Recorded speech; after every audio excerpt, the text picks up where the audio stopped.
तो इस सेशन में हम बात करेंगे चैप्टर नंबर 59 राष्ट्रीय महिला आयोग की। देखो लास्ट में मैंने आप सभी को बताया कि काफ़ी क्वेश्चंस जो है वह यहाँ से आते हैं।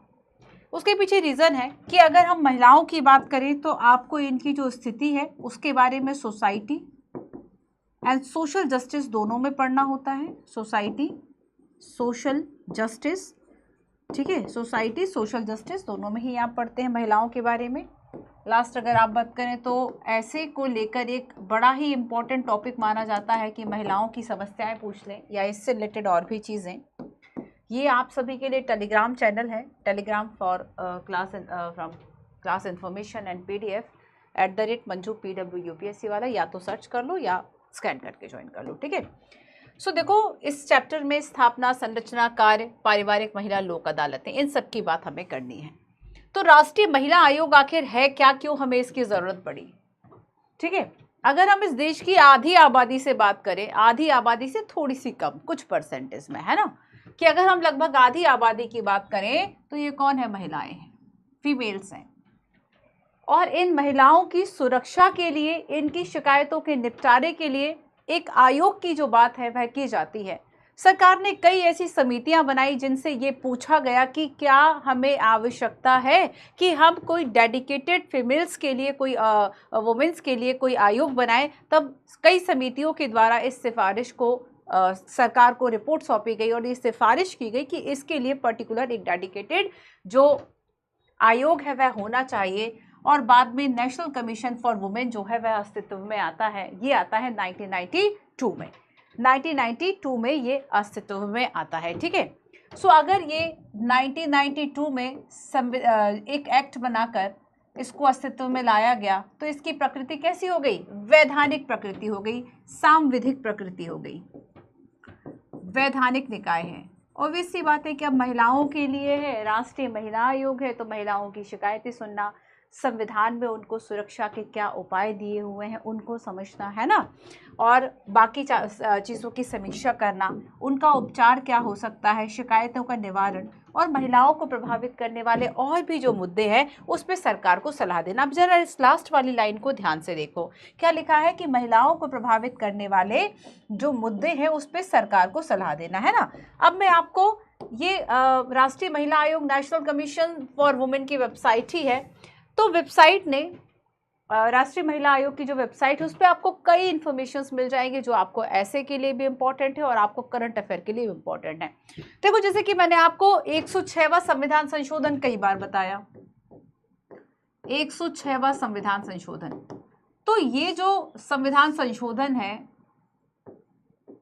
कॉन्स्टिट्यूशन अमेंडमेंट एक्ट, इस अमेंडमेंट का क्या इफेक्ट पड़ेगा, कितना अच्छा पैराग्राफ लिखा हुआ है, इसलिए मैंने इसका स्क्रीनशॉट रखा कि मैं आपको बता सकूं, है ना, कि अगर आप गवर्नमेंट की वेबसाइट्स देखते हैं तो आपको वो सारे डेटा, वो सारी चीज़ें मिलती हैं जो कि आपके लिए ज़्यादा इम्पॉर्टेंट हैं। अगर आपसे कहा जाए कि आप बताओ कि लोकतंत्र का इस पर क्या प्रभाव पड़ेगा, शायद आपके पास उतने अच्छे विचार, उतने अच्छे शब्द ना हो, इसलिए हम इस तरह की जो वेबसाइट्स हैं उससे पढ़ते हैं, ठीक है। सो देखो वेबसाइट में जानकारी दी गई कि लोकतंत्र में महिलाओं की सहभागिता को बढ़ाने के लिए महिला आरक्षण एक जरूरी कदम था। और यह खुशी की बात है कि संविधान 128वां संविधान संशोधन विधेयक आया था, है ना, ये विधेयक है, संविधान संशोधन विधेयक ज्यादा हो सकते हैं, हर विधेयक अधिनियम तो नहीं बनता ना, तो अधिनियम ये 106वां संविधान संशोधन अधिनियम था। लोकसभा राज्यसभा में भारी समर्थन के साथ पारित हो गया और इसका नाम क्या हुआ, इसका नाम रखा गया था नारी शक्ति वंदन अधिनियम, नारी शक्ति वंदन अधिनियम, है ना, एक ऐतिहासिक कानून जो कि महिलाओं के सशक्तिकरण को बढ़ाएगा और राजनीतिक प्रक्रिया में महिलाओं की अधिक भागीदारी को प्रोत्साहित करेगा। लोकसभा और विधानसभाओं में महिलाओं की संख्या बढ़ने से न केवल राजनीतिक परिदृश्य बदलेगा बल्कि आर्थिक गतिविधियों में महिला की सहभागिताओं में वृद्धि होने लगेगी। देखो महिला जब घर से बाहर निकलेगी, जब वह सोसाइटी में चीजों को, देखो ज्यादातर क्या माना जाता है कि हमारे घर के अंदर का जो काम है वो 4 दीवारी सीमित है फॉर वुमेन्स, घर के बाहर और सोसाइटी का जो काम है, सोसाइटी का जो मेल जोल है, आपको चौराहे पे महिलाएं खड़ी हुई और बात करते हुए नहीं दिखेंगी। ये काम पुरुषों के हिस्से में आया है कि आराम से चौराहे, पान की दुकान, चाय की दुकान, इस तरह की जगह पर आप खड़े होकर मुद्दों पे डिस्कशन कर लो, बातचीत कर लो, बट ये इस तरह की टोलियां आपको महिलाओं की नहीं दिखेंगी। तो सामाजिक जो उनका है ना, वो आप देखेंगे कि समाज मतलब बाहर की जो जिम्मेदारी है वो पुरुष की है, महिला की नहीं है। तो यहाँ पर ये कहा कि लोकसभा व विधानसभाओं में, अब 106वां संविधान संशोधन क्या था कि लोकसभा और विधानसभा दोनों में जो जितनी भी सीट होती हैं उस सीट का 33% जो है या 1/3 हिस्सा जो है वह महिलाओं के लिए आरक्षित होगा, है ना। ये बात इसमें कही गई। राजनीति में महिलाओं की भूमिका बढ़ने से आने वाले समय में जीवन के हर क्षेत्र में परिवर्तन दिखाई देगा। तो सामाजिक, राजनीतिक, बौद्धिक, सांस्कृतिक, आर्थिक संदर्भों में भी समाज का उत्थान निश्चित है। तो आज जब पूरा विश्व महिलाओं के विकास की बात कर रहा है तो भारत महिलाओं के नेतृत्व में विकास की ओर अग्रसर है ना। तो यहाँ पर अब देखो, जैसे कि बहुत सारी शिकायतें, घरेलू हिंसा, कई तरह के मुद्दे राष्ट्रीय आयोग निपटाता है। जो महिला आयोग है वह क्या लिखता है कि मान सम्मान सहने में नहीं है बल्कि किसमें है, बोलने में है। ज्यादातर घरेलू हिंसा या महिलाओं के प्रति जो अपराध होते हैं उसके पीछे एक सीधा सा रीजन होता है कि वह बोल नहीं रही हैं, वह बता नहीं रही हैं, है ना। और इस वजह से वह इसमें, अगर आप ऐसे के लिए देखें तो काफ़ी सारी लाइंस आपको, बहुत अच्छे कोट्स, बहुत अच्छी लाइंस, बहुत अच्छे विचार आपको मिल जाएंगे। तो आप चाहें तो महिलाओं को लेकर ऐसे आंसर राइटिंग इन सब का यूज़ कर सकते हैं, ठीक है। चलिए अब देखो, जैसे कि इसमें हमने जाना कि महिलाओं को प्रभावित करने वाले और नीतिगत जो मामले, इस पे सरकार को सलाह देना। तो एक और मामला है कि जब हम इस डिजिटल युग की बात करेंगे तो डिजिटल युग में महिलाओं का सशक्तिकरण कैसे हुआ है, ठीक है, इसको हम पढ़े। लेकिन उसके पहले हम देखते हैं, देखो यूपीएससी ने ना एक क्वेश्चन पूछा था, पहले जरा इस क्वेश्चन को देखो। ये 2020 का क्वेश्चन है। 2020 में यूपीएससी ने क्वेश्चन पूछा, किसी आयोग के संवैधानिकरण के लिए कौन से कदम आवश्यक है। क्या आपको लगता है कि राष्ट्रीय महिला आयोग को संवैधानिकता प्रदान करने में भारत को अधिक लैंगिक न्याय और सशक्तिकरण सुनिश्चित होगा? कारण दें। ये क्वेश्चन पूछा गया था, ठीक है। अब मैं इस क्वेश्चन की फॉर्मेटिंग कराऊं उसके पहले कुछ क्वेश्चन और देखो। 14 में और 17 में क्वेश्चन आया। ये क्वेश्चन वो थे जो राष्ट्रीय महिला आयोग इससे कनेक्ट कर रहे थे। अदरवाइज आप देखेंगे नंबर ऑफ क्वेश्चंस आपको हर साल दिखाई देंगे जो कि महिलाओं को डेडिकेटेड करते हुए पूछे जाते हैं। क्या राष्ट्रीय महिला आयोग सार्वजनिक और निजी दोनों क्षेत्रों में महिलाओं के सामने आने वाली समस्याओं से निपटने और रणनीति बनाने में सक्षम है? अपने उत्तर के समर्थन का कारण बताएं। 2017 का क्वेश्चन है। एक और क्वेश्चन देखो 2014 का, ठीक है। देश में महिलाओं के खिलाफ यौन हिंसा के मामले में वृद्धि देख रहा है। इसके खिलाफ मौजूदा कानूनी प्रावधानों के बावजूद ऐसी घटनाओं की संख्या बढ़ रही है और इस खतरे से निपटने के लिए कुछ अभिनव उपाय सुझाएं। 2014 का क्वेश्चन है। आपने विशाखा गाइडलाइंस सुनी होगी। विशाखा गाइडलाइंस आपको पता है अस्तित्व में कैसे आती हैं? अगर आप इसकी पृष्ठभूमि देखेंगे तो ये शुरुआत होती है, मैं जगह का नाम तो भूल रही हूं। हुआ क्या था कि एक महिला के द्वारा बाल विवाह की शिकायत की गई थी और जिस महिला ने बाल विवाह की शिकायत की थी, जिस फैमिली की थी, वो गुज्जर फैमिली थी। और उन्होंने क्या किया कि उस महिला को उसके खिलाफ दंड देने के लिए 4-5 लोगों के द्वारा मिलकर सामूहिक उसका बलात्कार किया गया। जब पुलिस को वह रिपोर्ट लिखाने जाती है तब पुलिस रिपोर्ट लिख रही है, कार्रवाई नहीं कर रही, वही ढीला ढाला रवैया चलता रहा। उसके बाद सबूत, न्यायालय में जब मुकदमा गया तो सबूत नहीं थे, साक्ष्य नहीं थे और इसलिए उसको न्याय नहीं मिल पाया। आप सोचिए कितनी बड़ी घटना रही इस देश में और क्या क्या हुआ। तो यहाँ पर क्या हुआ कि बाद में जब सुप्रीम कोर्ट के द्वारा भी संज्ञान लिया गया, जब मामला आगे पहुंचा, तब जाके ये बात तय हुई कि हम कुछ ऐसी गाइडलाइंस बनाएं जिससे कि महिलाओं को यौन हिंसा के प्रति जो सुरक्षा है वह हो सके और इस तरह के अपराधी जो है उनको कठोर सजा दी जाए। तो विशाखापट्टनम राजस्थान राज्य की जब हम बात करेंगे तो देखो इसमें क्या हुआ था, इसमें विशाखा गाइडलाइन की बात की गई थी। जैसे कि अगर यूपीएससी ने क्वेश्चन पूछा कि यौन हिंसा अगर बढ़ रही है, इस तरह बलात्कार के मामले अगर देश में बढ़ रहे हैं तो वो कैसे सॉर्ट होंगे, क्या उसके लिए है, तो उसके लिए विशाखा गाइडलाइन से यूपीएससी ने प्रीलिम्स में भी इस क्वेश्चन को पूछा है। सो विशाखापट्टनम राजस्थान राज्य मामले में फैसला सुनाते हुए अब सुप्रीम कोर्ट ये कह रहा है कि ऐसा कोई भी अप्रिय हाव भाव, व्यवहार, शब्द या कोई पहल जो कि यौन प्रकृति की हो उसको यौन उत्पीड़न माना जाएगा, ठीक है। और इस अपने निर्णय में न्यायालय ने एक अंतर्राष्ट्रीय मानवाधिकार विधि, the convention on the elimination of the forms of discrimination against women, इसका संदर्भ लेते हुए कार्यस्थल पर महिला कर्मियों को सुरक्षा देने की बात जो है वह की गई थी। कार्यस्थल पर महिला कर्मियों को सुरक्षा देने के मद्देनजर रखते हुए कुछ दिशा निर्देश दिए गए थे और उन्हें विशाखा दिशा निर्देश कहा गया था। ठीक है, कि कार्यस्थल पर किसी भी महिला के साथ इस तरह का दुर्व्यवहार ना हो और इसके लिए अगर किसी तरह की कोई शिकायत आती है तो उसको उपचार के लिए, उसके निपटारे के लिए समिति हो, संस्था आगे आए। विशाखा गाइडलाइंस में क्या है कि जो भी रोजगार प्रदाता है, मतलब जो भी कंपनियां हैं या जो भी रोजगार दे रहा है, उसका यह दायित्व है कि वह इस तरह के मामलों के लिए कंपनी की एक आचार संहिता के नियम में शामिल करेगा।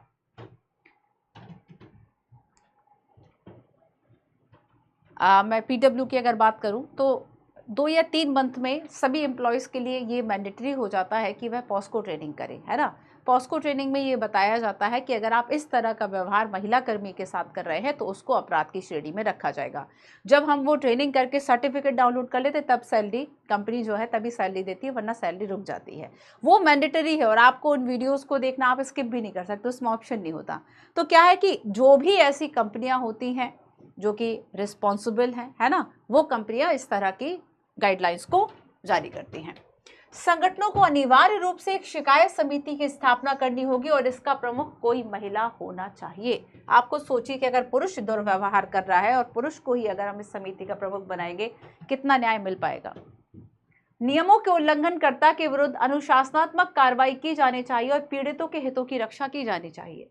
महिला कर्मियों को उनके अधिकारों के प्रति जागरूक बनाया जाए। ठीक है, अब जैसे कि आगे देखते हैं। खैर, इस फैसले ने यौन उत्पीड़न की जो घटना है, संविधान में 14, 15 और 21 के तहत, 14, 15 और 21 के तहत फंडामेंटल राइट और 19(1) के तहत व्यक्तिगत स्वतंत्रता का इसमें उल्लंघन बताया। और जो विशाखा गाइडलाइंस है, इसके अनुसरण करते ही नवंबर 2010 में कार्यस्थल पर यौन उत्पीड़न के विरुद्ध महिला सुरक्षा विधेयक अस्तित्व में आया था और महिलाओं की सुरक्षा के माध्यम से देश में महिला सशक्तिकरण की दिशा में विशाखा जो गाइडलाइंस है, इनका बड़ा एक इंपॉर्टेंस है।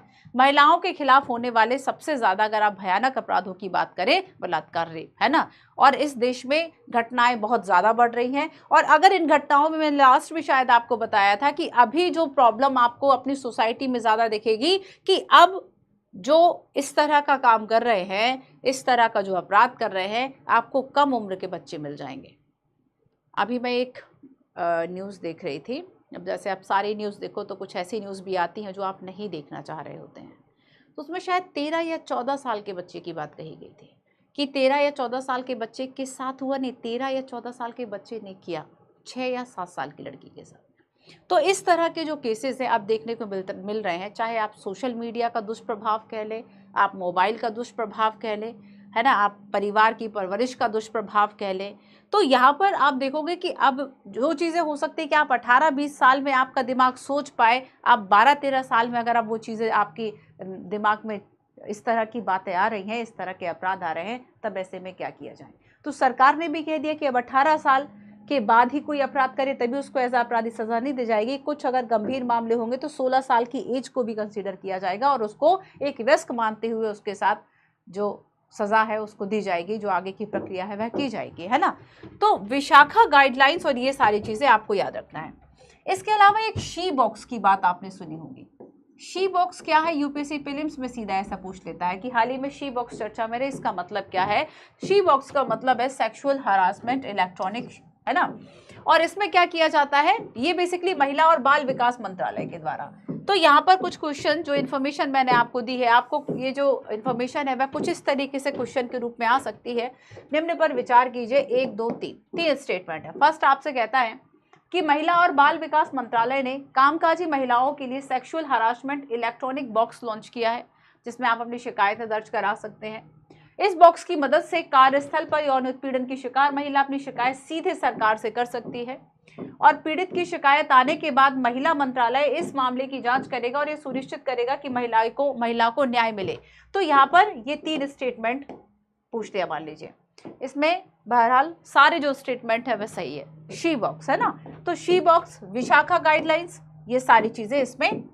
तो अगर आप ये 2014 वाले क्वेश्चन का आंसर अगर आप लिखना चाहें तो आप बताइए कि किस तरीके से ये जो मामले हैं वह बढ़ रहे हैं और क्या ऐसे कानूनी प्रावधान है जिससे हम रोक लगा सकते हैं। आप इन दोनों की जो चर्चा है वह कर सकते हैं। ठीक है, चलिए। तो पहले थोड़ी सी चर्चा और राष्ट्रीय महिला आयोग की, और उसके पहले एक ऐसे मुद्दे की कि देखो बेसिकली अगर हम देखें तो डिजिटली ठगी अगर आप अवेयर नहीं है तो पुरुष और महिला दोनों हो सकता है डेफिनेटली, बट महिलाओं के साथ अगर आप डिजिटली धोखाधड़ी है या साइबर क्राइम का एक सुभेद्य लक्ष्य महिला क्यों हो जाती है?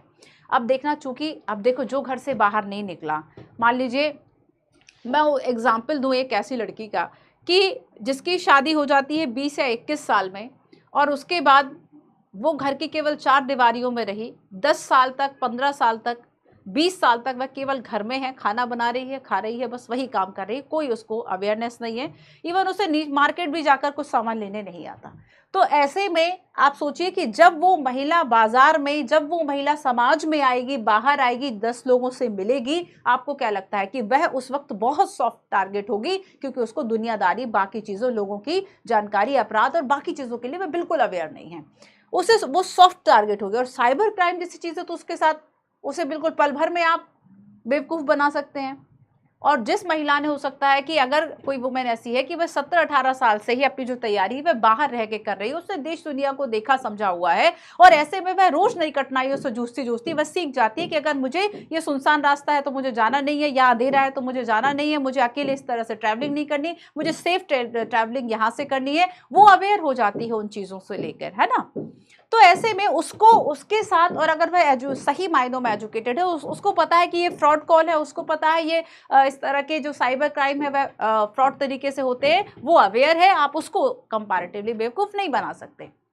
तो यहाँ पर क्या है कि चूंकि अगर डिजिटल युग में महिलाओं का सशक्तिकरण तो हो गया है, लेकिन सबका सशक्तिकरण हो गया, ठीक है, सबके पास फोन आ गया, सबके बैंक अकाउंट, सारी चीजें सब हो गई, कितने लोगों के साथ फ्रॉड हुआ, कितने लोगों के साथ धोखाधड़ी हुई, कितने लोगों के साथ इवन ऑनलाइन भी उनके साथ दुर्व्यवहार जो है वह किया गया। तो इसमें पीछे रीजन क्या बताया गया कि चूंकि अगर महिलाओं की हम बात करें, एक उनकी बहुत अच्छी बात भी कह लो, बुरी बात भी कह लो, कि वह ट्रेन में भी अगर जा रही, किसी अनजान पे विश्वास करके अपना बच्चा उसको दे देती है कि भैया 1 मिनट पकड़ लेना। और यहाँ पर महिलाओं का ये जो विश्वास करने का तरीका है वो उनके लिए काफी घातक हो जाता है। तो कुछ लोगों का ये मानना कि महिलाएं जो है वे आसानी से विश्वास कर लेती हैं और आसानी से घबरा भी जाती है। अगर आपने उनको थोड़ा सा भी डरा दिया, कह रहे तुम ऐसा कह दोगी, और ज्यादातर केसेस में क्या होता है कि जितने भी बलात्कार, रेप या इस तरह के दुर्व्यवहार के केस होते हैं, उसको डराया धमकाया जाता है और उसके बाद वह चुप हो जाती है, वह उससे आगे नहीं सोच पाती कि मैं इससे लड़ सकती हूँ। तो वो बहुत सॉफ्ट टारगेट होती है, तो आसानी से विश्वास कर लेना और आसानी से घबरा जाना, ये 2 चीजें उसके लिए बहुत सॉफ्ट टारगेट बनने के लिए करती हैं। तो साइबर अपराधी जो है वह महिलाओं को लक्ष्य बनाते हैं। उनकी गोपनीयता और सुरक्षा की कमी के कारण साइबर अपराधी ऐसी महिलाओं को निशाना बनाते हैं, सोशल मीडिया पर उनके बच्चों के बारे में अवैध जानकारी प्रकाशित करते हैं, उनके आदर्शों को ध्वस्त करने की कोशिश करेंगे। इसके अलावा ऑनलाइन हेरी फेरी है, साइबर बुलिंग है, गैर संवैधानिक तस्वीरों का इस्तेमाल, व्यक्तिगत जानकारी की चोरी, इस जैसे अपराध भी महिलाओं के खिलाफ बढ़ रहे हैं। और इस प्रकार की गतिविधियां न केवल उनके कॉन्फिडेंस को कम करती है, बल्कि समाज में भी एक असुरक्षित जो माहौल है वह पैदा कर देती हैं। राष्ट्रीय महिला आयोग केवल महिलाओं को जागरूक बनाने में मदद नहीं करता, बल्कि उनकी शिकायतों पर भी ध्यान देता है कि अगर कोई महिला साइबर उसमें शिकायत दर्ज चुकी है तो उस पर जो काम है वह किया जाए। यहाँ पर देखो, लास्ट मैंने आप सभी को बताया था कि बेसिकली वुमेन्स के लिए राइट टू सेफ्टी जरूरी है। क्यों जरूरी है? राइट टू वर्क के लिए। सेफ्टी पहले देखी जाती है, सशक्तिकरण बाद में देखा जाता है। अगर कोई महिला घर के बाहर जाकर सेफ नहीं है, कहीं का माहौल गंदा है, तो आप देखेंगे कि वहां पर महिलाएं जो है वह ज्यादातर घरों में ही रहती है, वह उसके बाहर नहीं निकलती है ना। उनकी चाहे एजुकेशन की बात हो, रोजगार की बात तो छोड़ी, तो पढ़ाई भी छूट जाती है। मैं एक गांव की लड़की, संगीता नाम था उसका, ठीक है, तो मैंने जब उससे पूछा कि तुमने अपनी पढ़ाई क्यों छोड़ दी, शायद 7वीं 8वीं के बाद उसने अपनी पढ़ाई छोड़ दी थी। आप समझ सकते हैं कि 7वीं 8वीं क्लास का बच्चा कितना मैच्योर होगा, ठीक है। और वहाँ पर वो बता रही थी कि उसके गांव से जो स्कूल है, अब गांव की थोड़ी सुनसान गलियाँ, पहाड़ी, मतलब ऐसे रास्ते थोड़ा है ना, जंगल वाले रास्ते, सुनसान रास्ते, ज़्यादा आना जाना नहीं होता है गाँव में। शहरों की तरह तो ऐसा है नहीं कि भाई मेट्रो सिटीज़ हैं, तो वहाँ पर भीड़ भाड़ के इलाके कम है। और मान लीजिए कि आपके गांव से 2 या 3 किलोमीटर या 5 किलोमीटर दूर पर भी स्कूल है, तब ऐसे में अगर वह अकेली आ जा रही है, इस बात की पूरी संभावना है कि वह 365 दिन अगर जाएगी, उसको एक दिन खतरे का सामना करना पड़ सकता है। और अगर वो स्ट्रांग नहीं है, अगर उसके आसपास कोई ऐसा नहीं है जो उसे सुरक्षा फील करा सके, तब ऐसे में वह डर के घर बैठ जाएगी। उसके साथ भी यही हुआ कि किसी ने 2-3 बार साइकिल पर उसको ऑफर कर दिया कि चलो मैं तुम्हें छोड़ देता हूँ, और 2-3 बार जैसे ही उसका पीछा किया, उसने अपने घर बताया, घर वालों ने घर बिठा लिया। तो यहाँ पर क्या है कि आप सुरक्षा उसको नहीं दे सकते कि आप कोई सेफ्टी तरीके से छोड़ने जाए, आपके पास उतने लोग नहीं है, क्योंकि अगर मान लीजिए घर में एक ही पुरुष है, वो खेती किसानी में लगा हुआ है, तब ऐसे में पॉसिबल नहीं है। तो आप गांव-गांव तक शिक्षा पहुंचाने की बात नहीं कर सकते जब इंफ्रा ना हो। वहीं अगर उसके घर के आसपास जो स्कूल है वह होता, तब इस बात की पॉसिबिलिटी थी कि उसके घर की जो औरतें हैं या फिर माँ है या फिर बाकी सिस्टर है, वो उसको वहाँ तक ड्रॉप कर देते हैं ना। तो यहाँ पर क्या है कि अगर आपके पास बुनियादी सुविधाओं या फिर इस तरह की चीज़ों, सुरक्षा का अभाव है, तो आपका जो एजुकेशन है, रोजगार है, हर चीज़ आपकी खत्म है। ठीक है। सो साइबर अपराध में महिलाएं सॉफ्ट टारगेट होती हैं और इसलिए साइबर सुरक्षा उनके लिए ज़्यादा इंपॉर्टेंट है। ठीक है। चलिए,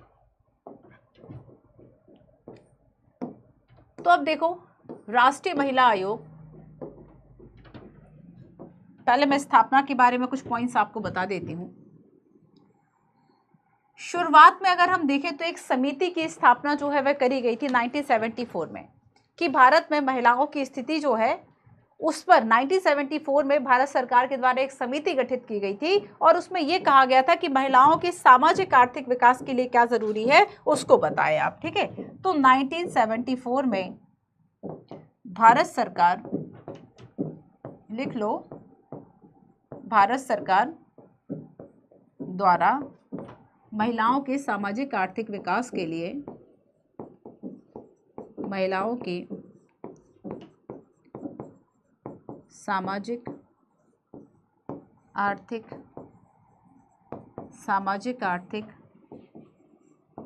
विकास हेतु, सामाजिक आर्थिक विकास हेतु शिकायतों से जुड़े मुद्दे के लिए, है ना, शिकायतों से जुड़े हुए मुद्दे के लिए एक समिति की सिफारिश की गई। मतलब एक समिति से 1974 में एक समिति बनाई थी, और समिति से भारत सरकार ने ये कहा, अब इस समिति ने क्या सिफारिश की कि आप राष्ट्रीय महिला आयोग टाइप का कुछ बनाइए, राष्ट्रीय महिला आयोग, एक डेडिकेटेड आयोग जिसको इतनी शक्तियां दी जाएं कि वह शिकायतों की सुनवाई, निपटारा, इन सब चीजों को करने में समर्थ हो।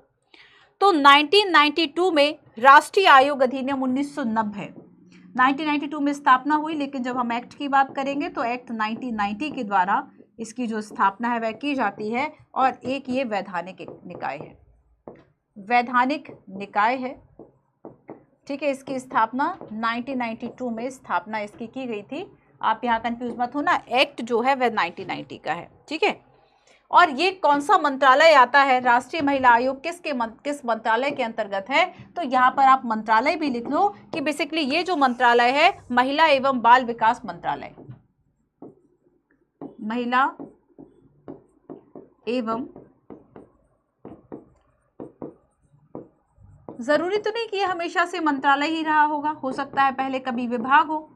तो पहले क्या था कि 2006 के पहले ये जो है वह एक मंत्रालय के अंतर्गत विभाग के रूप में शामिल था, जो कि मानव संसाधन विकास मंत्रालय था।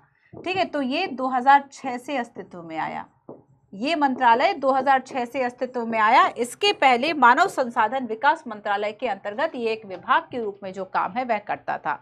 ठीक है। तो भारत सरकार का 1990 का अधिनियम है। ठीक है। राष्ट्रीय महिला आयोग अधिनियम 1990 है, और स्थापना जनवरी 1992 में की जाती है। कब की जाती है? जनवरी 1992 में की जाती है। और इसका मेन काम जो है वह क्या है? राष्ट्रीय महिला आयोग का अगर हम मेन काम की बात करें कि इसका कार्य क्या होगा, तो कार्य होगा कि संविधान में और विधान में,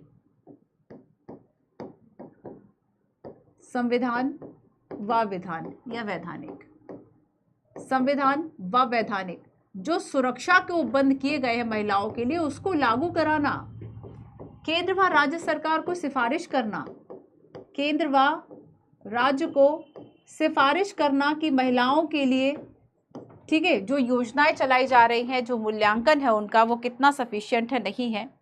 शिकायतों का समाधान, उपचार करना, है ना, उपचारात्मक तरीका प्रदान करना, शिकायतों को सुनना। अब जैसे कि शी बॉक्स बना दिया तो उसमें जिसकी शिकायत आई है उस पर समाधान, उस पर कार्य होगा। शिकायतों का समाधान करना, ठीक है। तो यहाँ पर ये जो मेन उद्देश्य है, मेन उद्देश्यों के साथ ये जो राष्ट्रीय नेशनल कमीशन फॉर वुमेन है ये कार्य करेगा, ठीक है। क्लियर है? चलो अब हम इसकी संरचना की बात करते हैं। अच्छा, संरचना के पहले एक क्वेश्चन को सॉल्व कर ले। अब तक हमने देखा कि ये जो आयोग है वह वैधानिक है।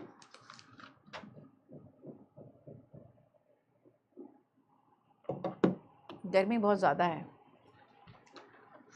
दिल्ली में 43-44 टेम्परेचर जो है वह, है ना। पानी बहुत पीना चाहिए, आप लोग भी पानी पीते रहिए, मौसम का असर ज़रूर दिखाई देता है। चलिए, तो देखो क्वेश्चन है कि किसी आयोग के संवैधानिकरण के लिए कौन सा कदम आवश्यक है। एज अ स्टूडेंट अगर जब हम इस क्वेश्चन को देखेंगे हम डर जाते हैं, क्योंकि हमें एक्सपेक्टेशंस, मतलब हम एक्सपेक्ट इस बात को कर रहे होते हैं कि यूपीएससी जब क्वेश्चन पूछेगा तो वह ये पूछ लेगा कि राष्ट्रीय महिला आयोग की स्थापना व उद्देश्य क्या है। इस तरह के क्वेश्चंस आते थे। अब क्या होता है कि 2-3 चीज़ों को मर्ज करके पूछा जाता है।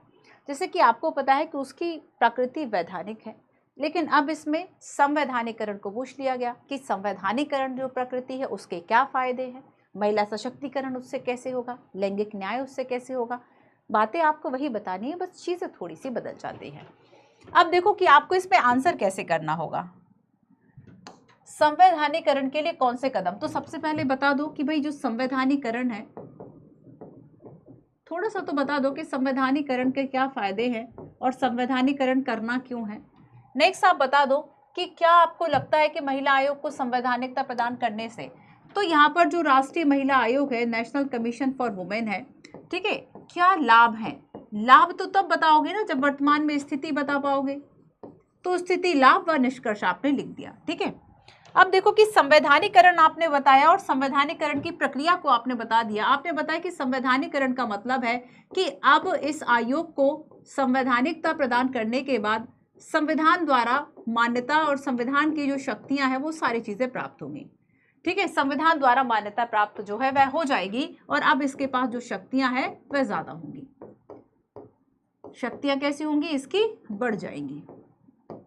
तो अब अगर हम संवैधानिकरण के चरण की बात करें, संवैधानिकरण के चरण क्या होंगे कि सबसे पहले तो अगर आपको किसी को संवैधानिक बनाना है, आर्टिकल 368 के अंतर्गत आपको संविधान संशोधन विधेयक लाना पड़ेगा।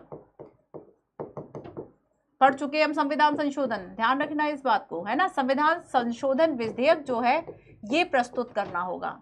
और ये जो विधेयक है वह कैसे पारित होता है, इस विधेयक को दोनों सदनों के द्वारा, इस विधेयक को दोनों सदनों द्वारा अलग अलग और विशेष बहुमत से पारित कराना होगा। अलग अलग और विशेष बहुमत से पारित कराना होगा। अलग अलग और विशेष बहुमत से पारित कराना होगा। और इसके बाद जब ये पारित हो जाए, राष्ट्रपति द्वारा हस्ताक्षर के बाद अधिनियम बन जाएगा। राष्ट्रपति द्वारा हस्ताक्षर और राष्ट्रपति की सहमति जैसे ही मिली तो ये क्या हो गया, वैधानिकता मिल गई। जैसे कि 102वां संविधान संशोधन जो हुआ था, किसको वैधानिकता मिली थी, राष्ट्रीय पिछड़ा वर्ग आयोग को। राष्ट्रीय पिछड़ा वर्ग आयोग जिसे पहले संवैधानिक दर्जा प्राप्त था, आयोग को संवैधानिक दर्जा दिया गया, ठीक है। ये आपने बता दिया। अब आगे हम देखेंगे कि बेसिकली देखो कि जो नेशनल कमीशन फॉर वुमेन है, वर्तमान में इसकी स्थिति ये है कि ये सलाहकारी संस्था है। अगर ये सलाहकारी प्रकृति है तो इसकी जो सिफारिशें हैं उस पर केंद्र बाध्य नहीं है। सिफारिशें कैसी है, सिफारिशें सिर्फ सलाहकारी हैं। इनके क्रियान्वयन में बहुत देरी होती है। सिफारिशों के कार्यान्वयन में देरी, विलंब होना, कितनी भी अच्छी सिफारिशें हों उस पर कुछ काम ही नहीं हुआ तो वो तो खत्म हो गई, कोई मायने ही नहीं है उसके। बट अगर संवैधानिक दर्जा मिल गया, बट अगर संवैधानिकता प्राप्त हो गई, तब ऐसे में क्या होगा कि अब संसद जो है, संसद नेशनल कमीशन फॉर वुमेन की रिपोर्ट पर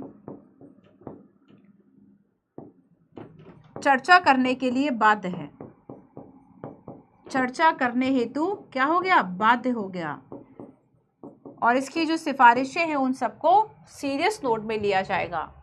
और जब सीरियस नोट में लिया जाएगा तो जो राष्ट्रीय महिला आयोग है ऐसे अधिकार मतलब ऐसी शिकायतों और शिकायतों के उपचार की बात करती है, तो इससे डेफिनेटली लैंगिक न्याय होगा, है ना, और साथ में सशक्तिकरण भी होगा। आप इस बात को लिख सकते हैं। आया समझ में? तो संवैधानिकरण, संवैधानिकरण आपने बताया कौन से कदम उठाना आवश्यक है, कदम ये उठाना आवश्यक है। एनसीबी की अगर हम बात करें, एनसीडब्ल्यू की, तो इसकी पहली स्थिति क्या है और बाद में लाभ क्या है, आपने उसको बता दिया। थोड़ा सा और लिखना पड़ेगा ना, ये मैंने आपको एक फॉर्मेट बताया किस तरीके से जो चीज़ें हैं आपको लिखनी है। समझ में कितने बच्चों को आया, कमेंट करो।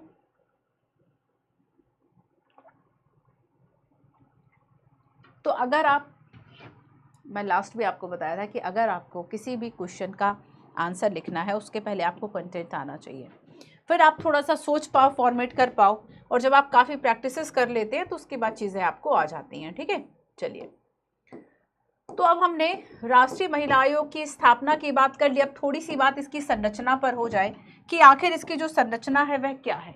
ठीक है, थोड़ी सी बात हम इसकी संरचना की कर लेते हैं।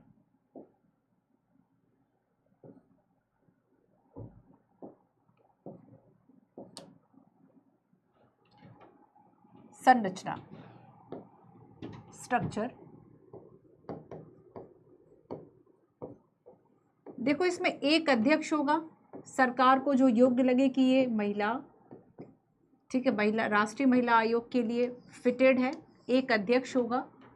एक अध्यक्ष के बाद हम देखेंगे कि यहाँ पर कम से कम 5 सदस्य होंगे, है ना।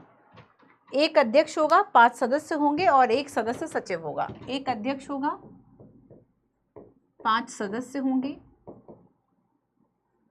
और एक सदस्य सचिव होगा।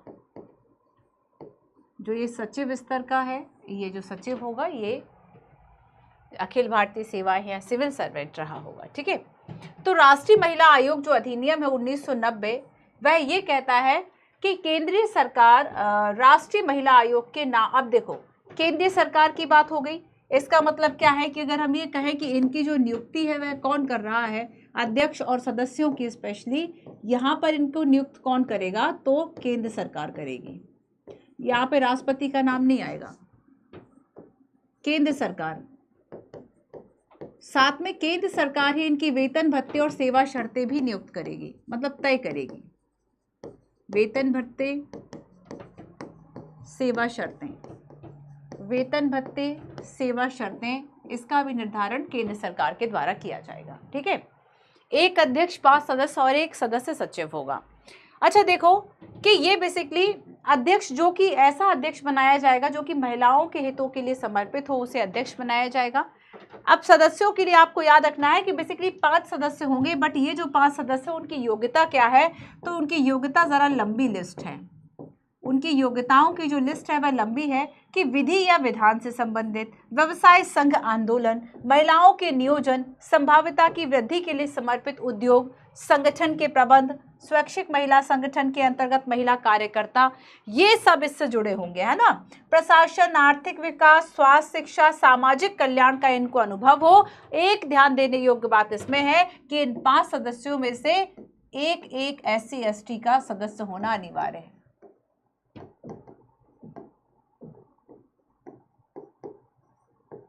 ये जो 5 सदस्यों की हमने बात की, इसमें अनुसूचित जाति और जनजाति के व्यक्तियों में से कम एक सदस्य जो है वह होना चाहिए, ये इसमें इंपॉर्टेंट है। ठीक है, तो जब हमने केंद्रीय सरकार द्वारा नामित सदस्य सचिव की बात करें तो ये सामाजिक आंदोलन के क्षेत्र में विशेषज्ञ हो और ऐसा अधिकारी जो सिविल सेवा या अखिल भारतीय सेवा का सदस्य हो या जिसके पास समुचित अनुभव रहा हो, है ना, सिविल सेवा का पद इसने धारण करा हो, ये सारी चीजें। अब इसके अलावा अगर मैं कार्यकाल की बात करूं कि इनका जो कार्यकाल है वह कितना होगा, तो कार्यकाल होगा इसका 3 वर्ष।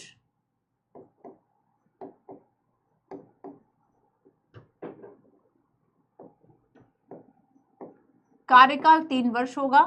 जो नियुक्त करेगा वो हटा भी सकता है केंद्र सरकार के द्वारा। ना केवल वेतन भत्ते सेवा शर्तें नियुक्ति तय की जाएगी बल्कि केंद्र सरकार के द्वारा हटाया भी जाएगा। हटाने का आधार वही होगा, दिवालिया होना, पागल होना, भारत का नागरिक ना रहना और भी काफी सारी चीजें, है ना। तो आधार वही सारे होंगे कि बेसिकली इनको कार्यकाल पूरा नहीं, अगर कार्यकाल पूरा होने के पहले भी केंद्र सरकार इनको हटा सकती है। अगर उसे किसी अपराध के लिए दोषी सिद्ध कर दिया गया हो तो हटाया जाएगा। मानसिक या शारीरिक रूप से अक्षम हो तब उसको हटाया जाएगा। ठीक है, अगर वह सरकारी पदों का दुरुपयोग कर रहा है और अगर वह आयोग की लगातार 3 बैठकों में अनुपस्थित रहता है तब भी उसको हटाया जाएगा। सीधी सी बात है कि बैठकों में अनुपस्थित है, दैट मीन्स वह काम करना ही नहीं चाह रहा है ना, उसका कोई इंटरेस्ट ही नहीं है, तो उसे हटाया जा सकता है। क्लियर है, उसे हटाया जा सकता है।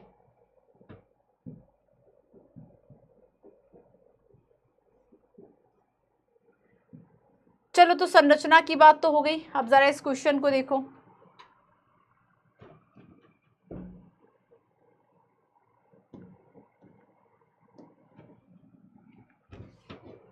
एनसीडब्ल्यू भारत सरकार का एक सांविधिक निकाय है। आमतौर पर महिलाओं को प्रभावित करने वाले सभी नीतिगत मामलों पर सरकार को सलाह देगा।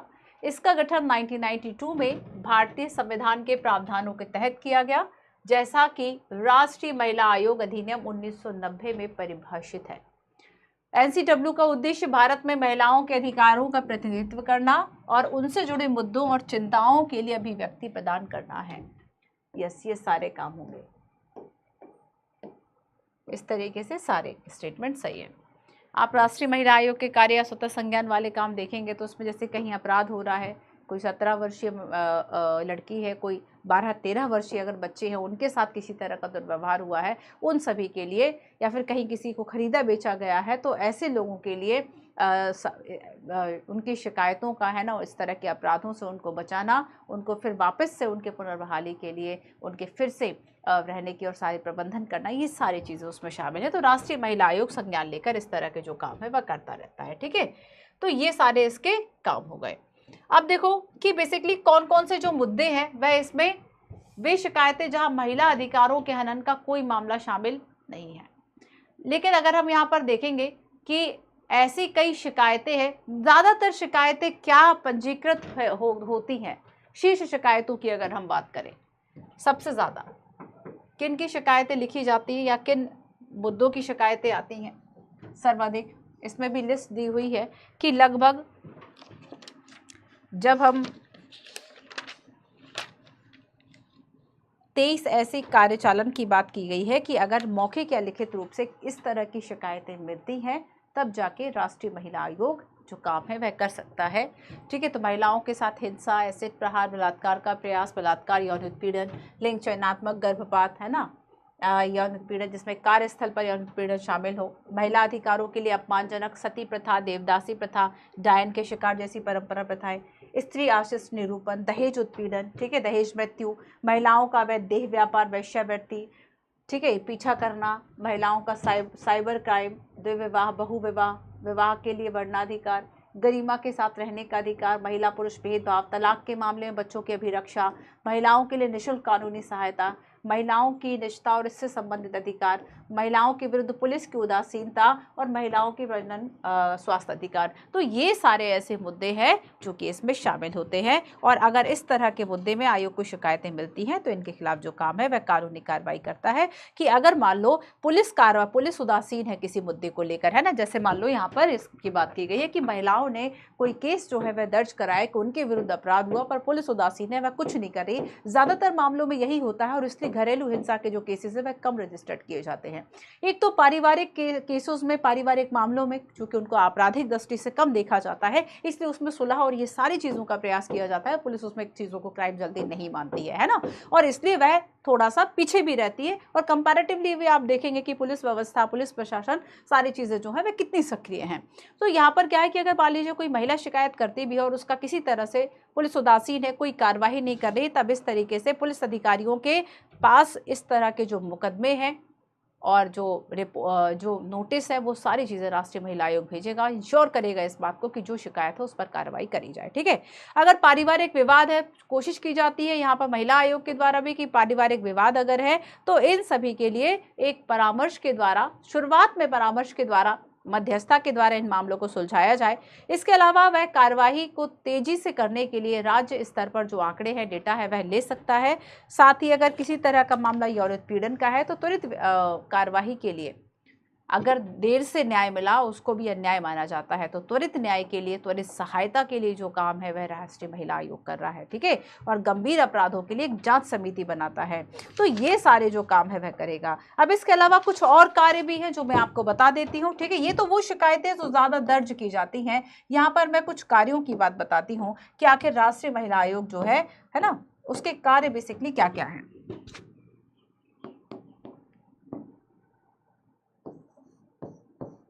राष्ट्रीय महिला आयोग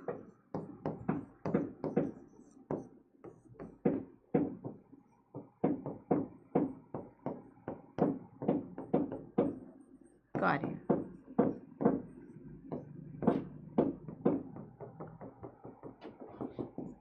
पहला काम तो जो हमने स्थापना के समय पढ़ा था उसको सबसे पहले लिखो कि संविधान और अन्य कानूनों के अधीन महिलाओं के लिए सुरक्षा के जो उपाय हैं उसको लागू कराना।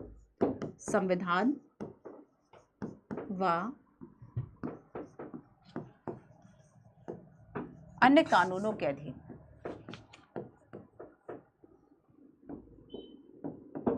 अन्य कानूनों के अधीन महिलाओं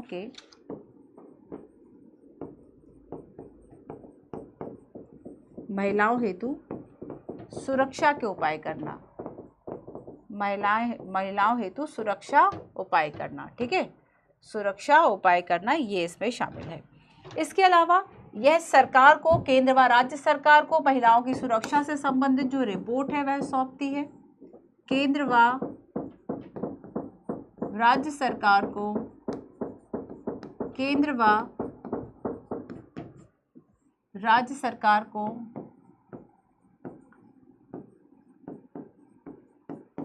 महिलाओं के विकास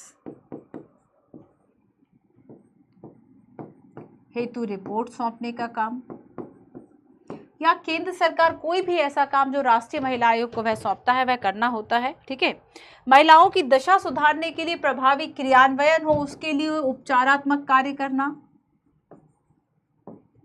महिलाओं की दशा सुधारने हेतु, महिलाओं की दशा सुधारने हेतु उपाय है ना, इनकी सिफारिश करना। सरकार ने अगर कोई योजना लागू करी है स्पेशली महिलाओं के लिए, उसका मूल्यांकन करना, उसकी प्रगति का मूल्यांकन करना, ये सारे काम इसमें शामिल होंगे। ठीक है, अच्छा देखो, संविधान में जो मौजूदा उपबंध है उनकी समीक्षा करना कि महिलाओं के लिए क्या क्या ऐसे उपबंध हैं और अगर कोई कमी नज़र आती है तो उसको दूर करने की सिफारिश जो है वह करना। तो संविधान के मौजूदा उपबंधों की समीक्षा, संविधान के मौजूदा उपबंधों की समीक्षा करना व सुधार के उपाय सुझाना, उपबंधों की समीक्षा व सुधार, है ना, व सुधार के उपाय सुझाना। तो ये जो कार्य है वह राष्ट्रीय महिला आयोग के द्वारा किए जाएंगे। इसके अलावा अगर महिलाओं की जो शिकायतें आ रही हैं उन शिकायतों का निपटारा, है ना, शिकायतों का निपटारा तेजी से करना, महिलाओं के विरुद्ध भेदभाव और उत्पीड़न से पैदा होने वाले मुकदमों की सुनवाई करना, भेदभाव व उत्पीड़न, इस तरह के मामलों को देखना। ठीक है।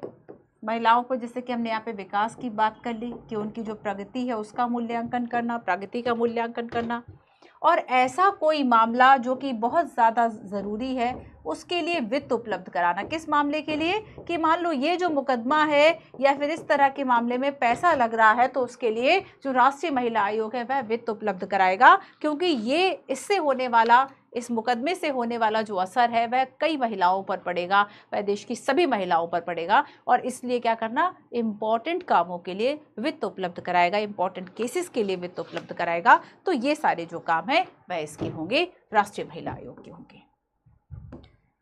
ठीक है। अच्छा देखो इसकी शक्तियां क्या होंगी। राष्ट्रीय महिला आयोग की अगर हम शक्तियों की बात करें तो जैसे कि हमने इसके पहले भी बात की कि बेसिकली इसे जो शक्तियां प्राप्त होंगी वह किसकी होंगी, सिविल कोर्ट की शक्तियां प्राप्त होंगी। सिविल न्यायालय, सिविल कोर्ट की शक्तियां प्राप्त होंगी।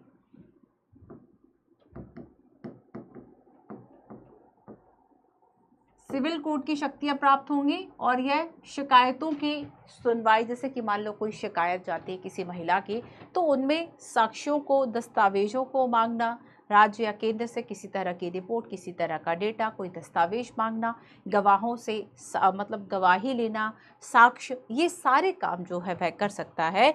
तो आयोग क्या कर रहा है कि अपनी प्रक्रिया को खुद विनियमित कर रहा है, और अगर आवश्यकता पड़ेगी तो वह समिति भी बना ले रहा है ना। तो यहाँ पर जो विशेष मामले हैं उनको निपटाने के लिए समिति बना सकता है, विशेष मामलों के निपटारे हेतु समिति बनाना, विशेष मामले के निपटारे हेतु समिति बनाने का काम करेगा। ठीक है। इसके अलावा और समिति के अगर सदस्यों की बात करें तो ज़रूरी नहीं है कि वह अपने बीच में से ही उन सदस्यों को चुने, हो सकता है अगर ज़रूरत उसे पड़ती है तो वह आयोग के सदस्यों के बाहर के भी जो सदस्य हैं उसको नियुक्त कर सकता है। ठीक है। इसके अलावा अच्छा ये याद रखना कि अगर मान लो कोई बाहरी सदस्य किसी समिति का सदस्य बन जाते हैं, आयोग की किसी समिति का सदस्य बन जाते हैं, तो उनके पास में वोटिंग राइट्स नहीं रहते हैं। ठीक है। इसके अलावा आयोग अपनी प्रक्रिया को खुद निर्धारित कर सकता है। ठीक है। तो किसी व्यक्ति को उपस्थित होने, जब वह शिकायतों की सुनवाई कर रहा है, चूंकि हमने देखा सिविल कोर्ट की शक्तियां प्राप्त हैं, तो शिकायतों की सुनवाई करते समय वह व्यक्तियों को उपस्थित होने को कह सकता है, वह व्यक्तियों को उपस्थित होने का आदेश दे सकता है। ठीक है। गवाहों व साक्ष्यों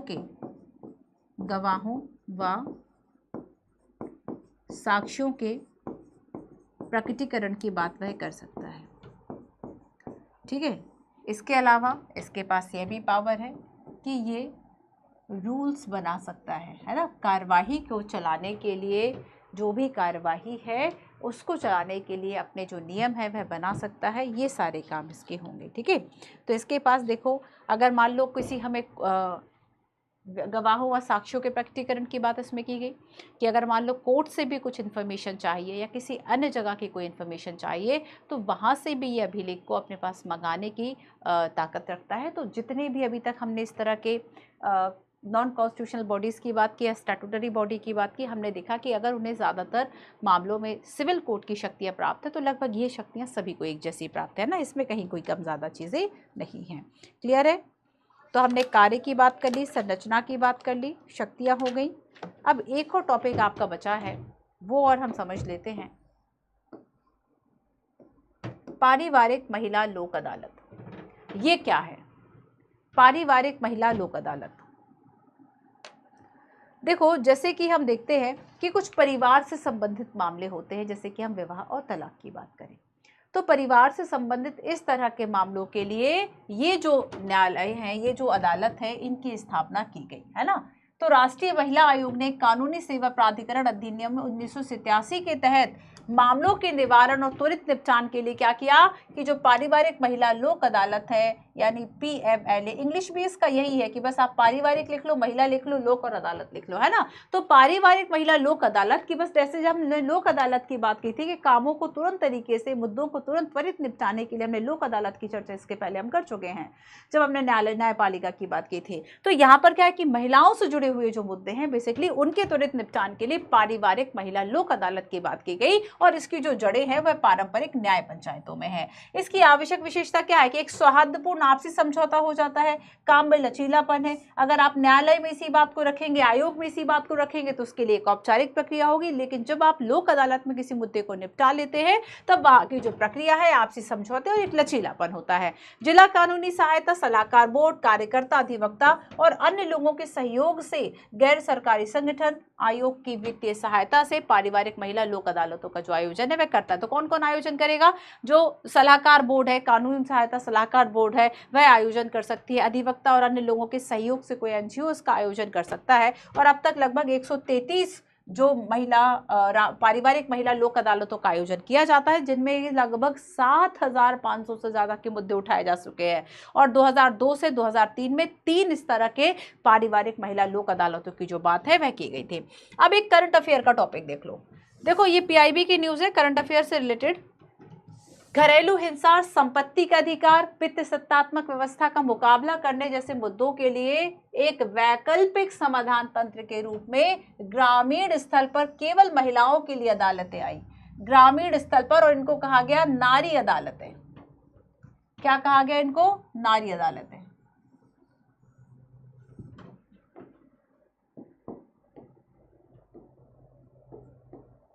महिलाओं की स्थिति, संवैधानिक उपाय, इन सब पे निबंध लिख लेना, है ना। पारिवारिक अदालत, नारी अदालतें, ठीक है।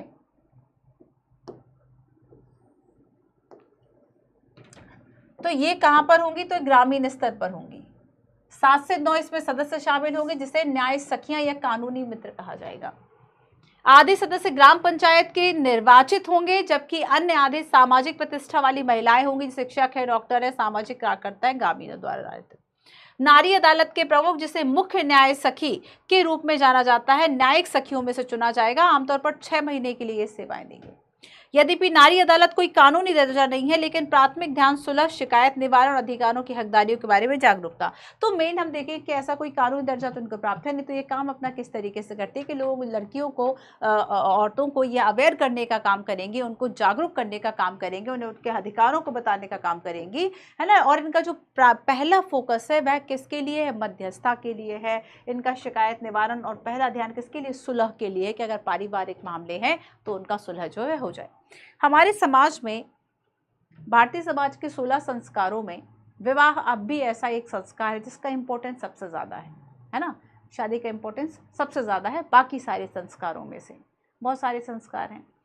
सो इसमें आप देखेंगे कि अभी जैसे लास्ट UPSC ने क्वेश्चन इस बात को लेकर पूछा था कि क्या हमारे देश में जो विवाह संस्कार है वह कमजोर हो रहा है, विवाह संस्थाएं कमजोर हो रही हैं, क्योंकि अब जो कॉन्सेप्ट है कि लोग बहुत लेट शादी कर रहे हैं या लिव इन का कॉन्सेप्ट आ गया है, तो अभी थोड़ा सा ये चीज़ें जो है वह डेफिनेटली, है ना, कम हुई हैं कि लोगों को शादी में उतना विश्वास अभी नहीं है। बहुत सारे रिश्तों का टूटना, आप जानते हैं इसके पीछे एक कारण क्या है?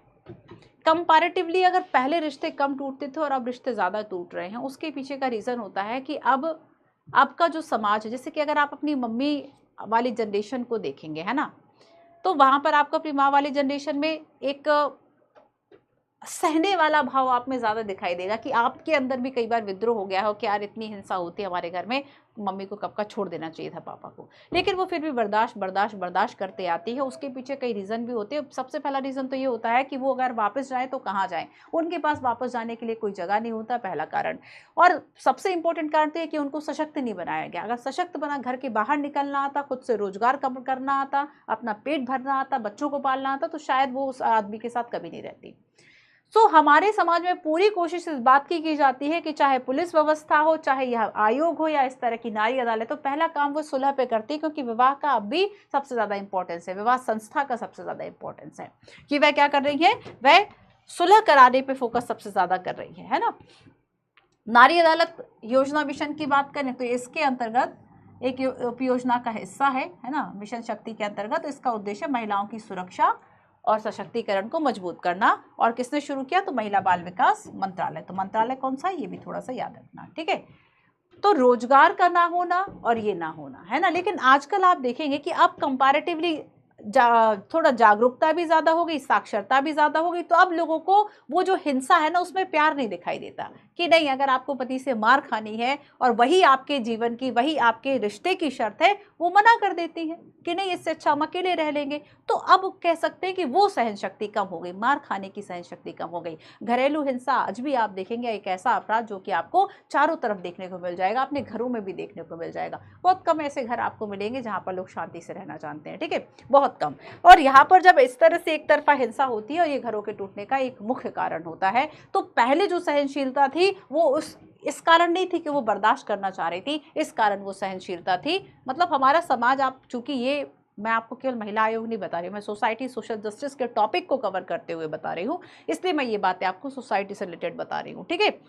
और जैसे कि लाभ देखेंगे कि लास्ट में भी यूपीएससी ने क्वेश्चन पूछा था कि महिलाओं और पुरुषों, है ना, महिलाओं और पुरुषों दोनों पर हम एक जो ओवर बर्डन डाल देते हैं कि महिलाओं पर है सम्मान को बचाने का और पुरुषों पर है जिम्मेदारी का। तो दोनों ही बोझ जो है वह हमारे समाज के लिए बहुत घातक है। जिम्मेदारी थोड़ी महिलाओं के हिस्से में भी आने दो, है ना, सहन शक्ति थोड़े पुरुषों के हिस्से में भी चली जाए, तो ऐसे में जो गाड़ी है वह बैलेंस हो जाती है। तो पहले अगर संबंध बचे रहते थे, ऐसे भी विवाह चल गए जो हमने आपने देखे कि शायद कभी नहीं चल सकते, या हम आप उस जगह पर होते शायद 2 दिन नहीं रुकते। पर अगर आप अपनी माताओं वाली पीढ़ी देखें तो बहुत टॉलरेट करती थी, आजकल की लड़कियां नहीं करती हैं, है ना। तो ये यहाँ पर एक विवाह संस्था के लिए जो यूपीएससी पूछता है, एक खतरा आपको दिखाई देता है, ठीक है। आपके इस बारे में बहुत तरह तरह के विचार होंगे कि नहीं मैम ऐसा ऐसा ऐसा। थोड़ा सा इस चीज़ को प्रैक्टिकल होकर देखने की कोशिश करो कि हमारी सोसाइटी अब कहाँ जा रही है, हमारा समाज, हर समाज अगर 50 साल में बदलता है। वर्तमान में अगर मैं अभी महिलाओं की बात कर रही हूँ, मैं लगभग आधी आबादी की बात कर रही हूँ, आधी आबादी की प्रॉब्लम्स की बात कर रही हूँ और उसके सॉल्यूशन की बात कर रही हूँ, नेचर की बात कर रही हूँ, है ना। अब देखो जो जो समाज में हो रहा है, अगर उस पर आपकी एक थिंकिंग है, आपका अपना ओपिनियन है, बहुत इम्पॉर्टेंट है और आपको उससे हेल्प मिलेगी सोसाइटी सोशल जस्टिस के बारे में लिखने के लिए। संविधान को जानो, है ना, थोड़ा सा देश की परिस्थितियों को, अपने परिवार समाज को जानोगे तो चीज़ों को ज़्यादा अच्छे से लिख पाओगे। चलिए, तो ये था हमारा आज का क्लास जिसमें कि हमने राष्ट्रीय महिला आयोग की बात की। उम्मीद है आपको ये टॉपिक समझ में आया होगा, ठीक है। कल हम बाल अधिकार संरक्षण की बात करेंगे, टॉपिक थोड़ा सा ज़्यादा होगा, थोड़ा सा आपका जो टॉपिक है वह लंबा होगा। तो हम मिलते हैं अपने नेक्स्ट सेशन में। Thank you so much.